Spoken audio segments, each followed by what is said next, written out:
Mobilisation rare pour ne pas dire inédite ce matin devant l'école publique primaire de Guétary.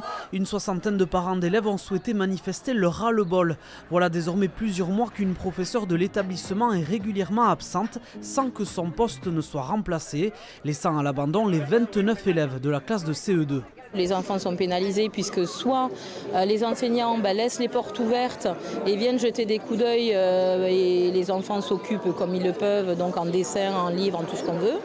Soit ils les répartissent dans les classes, donc ça surcharge aussi les autres classes. Je suis un papa d'un petit garçon qui est en CE2 et donc c'est un peu désolant de le voir un peu livré à lui-même. Il a des journées entières où ils font pas grand-chose, ils font du coloriage, alors qu'à cet âge-là, c'est vraiment un âge charnière où ils apprennent à lire, à écrire. La goutte de trop pour les parents, l'arrêt de la professeure vient d'être prolongé jusqu'à la fin de l'année scolaire et aucune solution de remplacement n'est prévue par l'inspection d'académie, une situation dont se désolent aussi les élus.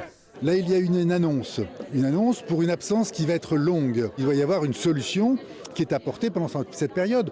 On ne peut pas laisser les enfants comme ça, sans éducation. On ne met pas en cause en fait les absences du professeur. On a le droit d'être malade, c'est pas le problème. C'est juste en fait le problème de remplacement qui n'est pas assuré. Ce cas qui illustre la pénurie d'enseignants n'est pas isolé. Dans l'académie de Versailles, la justice vient de condamner l'État pour des heures perdues par des élèves en raison du non-remplacement de professeurs. L'inspection d'académie n'a pas souhaité répondre à nos questions.